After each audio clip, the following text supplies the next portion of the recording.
Hello everybody, welcome back to the channel. DOS here. With the inclusion of Five Nights at Freddy's finally being in Dead by Daylight, there's a question that's being asked around the community right now. What is the next big license? What is the next big heavy hitter? What is going to be bringing in that hype? Now, obviously, in July, we're getting The Walking Dead. It's all but confirmed. We had multiple teasers throughout the pack stream, according to the devs, and the most obvious one was the roadmap for Year 9 with the scratched out letters spelling out The Ones Who Live, which is a spin-off show containing Rick and Michonne from The Walking Dead. Now, that's a pretty big license. I know there's quite a few people in the community that have been clamoring and wanting and waiting for The Walking Dead to be included for quite some time. But it's not world-shaking, headline-making news. So what is going to be the next big thing for Dead by Daylight? FNAF has been the breadwinner, the number one ticket holder for years and years and years. It's even been confirmed by the devs that this was the most requested license for a long time. All right, so of course being here is pretty special, and we're here. It's perfect that we're here to announce and to reveal a little bit more of our top requested, of all time of the history of Dead by Daylight, the top requested license. Yeah, so Five Nights at Freddy. So in this video, I want to go through some options of who I think can be coming into the fog that's going to make as much of an impact. And I'd love to hear what you guys would consider to be the next big thing for Dead by Daylight down in the comments below. Now, obviously, we gotta start off with the big man, the one that everyone thinks should be in Dead by Daylight, Jason.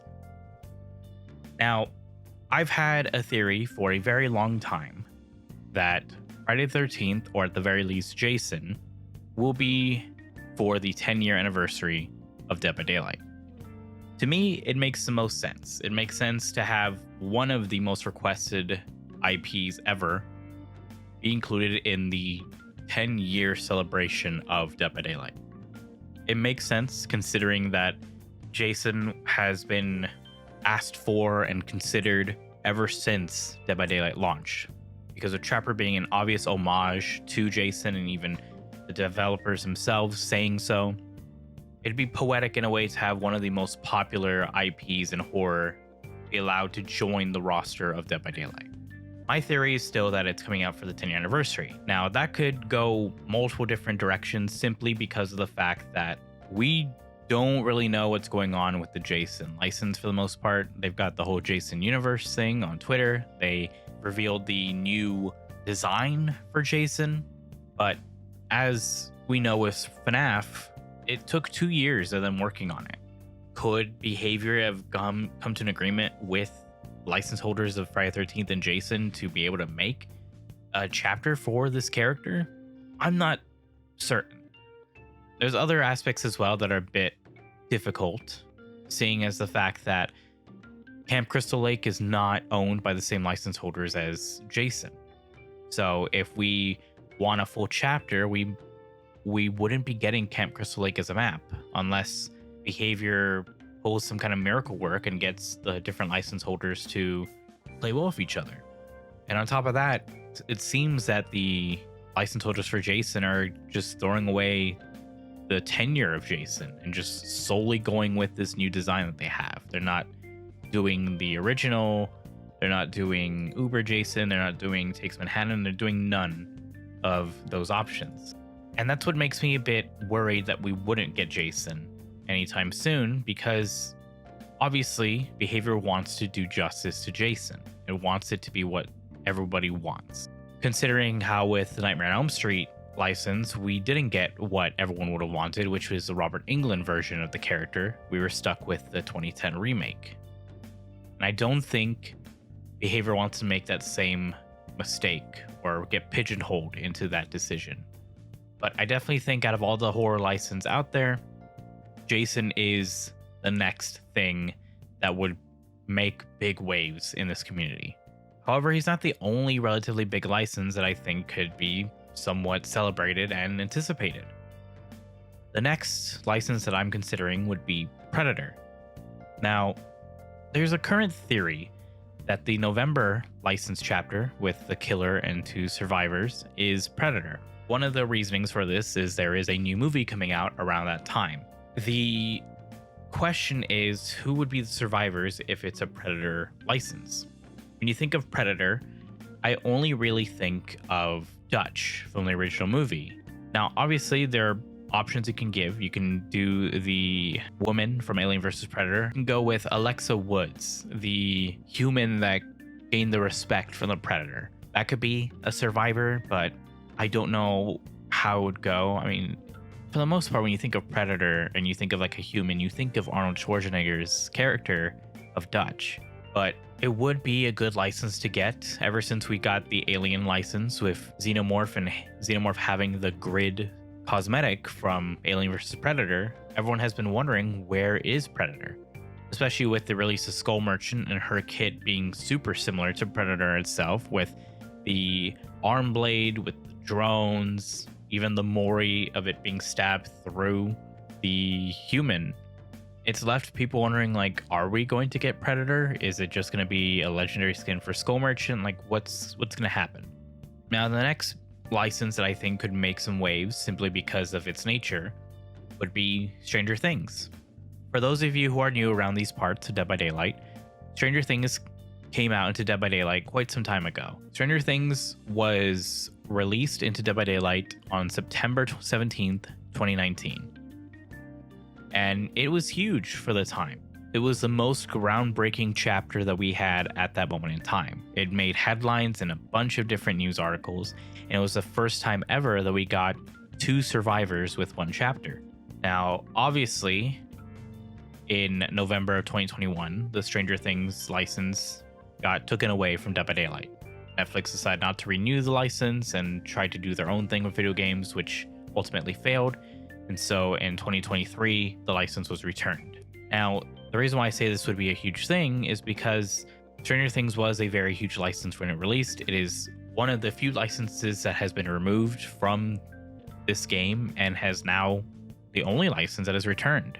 So having a part 2 would be pretty big, especially if it's the November license, simply due to the fact that the current theories and information we have seems to state that the last season of Stranger Things will begin airing in November.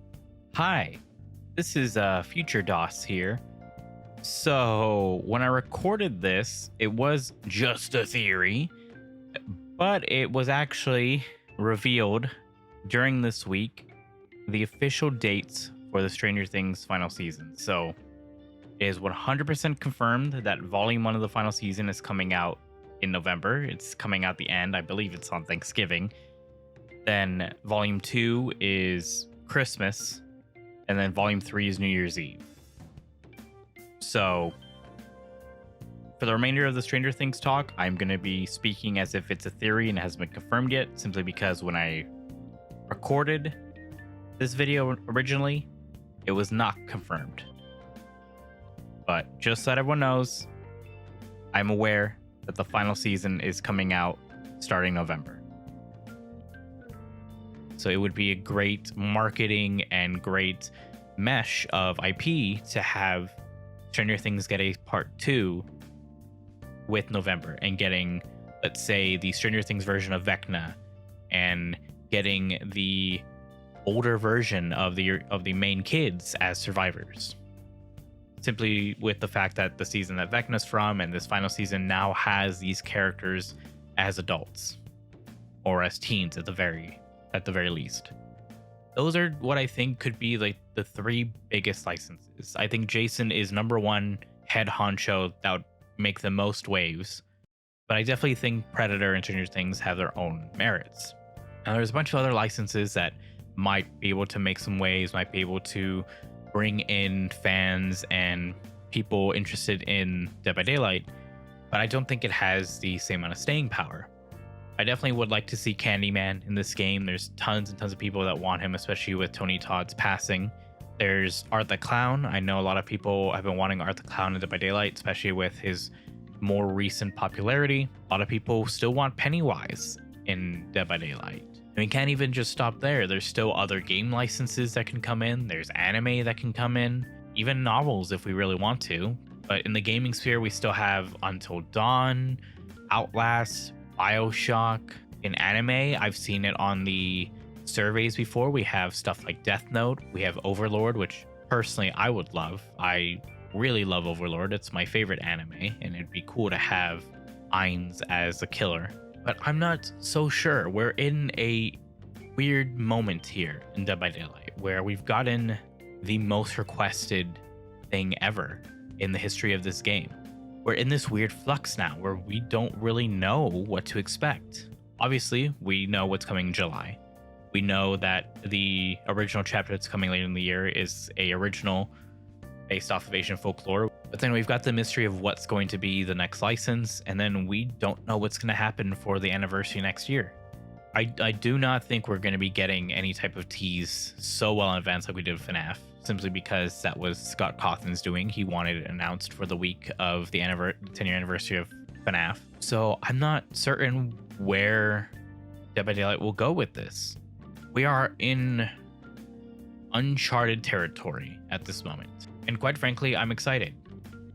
And like I said before, there's plenty of IPs that can come into the game. And honestly, there's some indie IPs that I think should join the ranks along with Springtrap and everyone else, such as Bendy and the Ink Machine and Poppy's Playtime. I know a lot of people were very angry and very hesitant to FNAF joining the roster of Dead by Daylight, and people saying it's a kid's game. And I know for a fact that if the discussion of Bendy or Poppy gets included, those arguments are going to be here once again. And neither of those games have as big of a following as FNAF, but they do have pretty good followings. For me specifically, I really like Bendy and the Ink Machine. I played all of the original games. I have the Dark Revival and I started it. I have not completed it because I wanted to play with my friend. I have plushies of Bendy, and I've cosplayed as Sammy Lawrence from Bendy and the Ink Machine. And there's Poppy Playtime. I haven't played Poppy's Playtime myself, but I've watched multiple playthroughs of it. I'm super intrigued on the story and the lore of it, but it hasn't pulled me like FNAF has. So it leads me to wonder, like, what could behavior in Dead by Daylight do to bring an amount of hype? And honestly, the only thing I can really consider that would be close to what we had with Springtrap and FNAF would be Friday the 13th, Jason. Like, really the last classic horror slasher that's been left out. But that's just me, you know? Again, like I said in the comments, let me know who you think could make a big enough splash in Dead by Daylight. And by all means, let me know what you want to see be made into a chapter, whether it's a killer or a survivor or both. Like I said, for me, I would love Overlord, with me getting my dream chapter being FNAF and me getting all other IPs that I've wanted, being Resident Evil, Silent Hill, stuff like that. The next thing that I can think of that I would want the most would be Overlord. But I guess we'll just have to wait and see. We'll have to stay here with bated breath, and you'll be sure to know that I will be making videos whenever we get teasers and hints for upcoming content, and probably making my own theories, kind of in spirit of my buddy Polly. But until then, as always, I hope you all have a good morning, afternoon, and evening. Goodbye, everyone.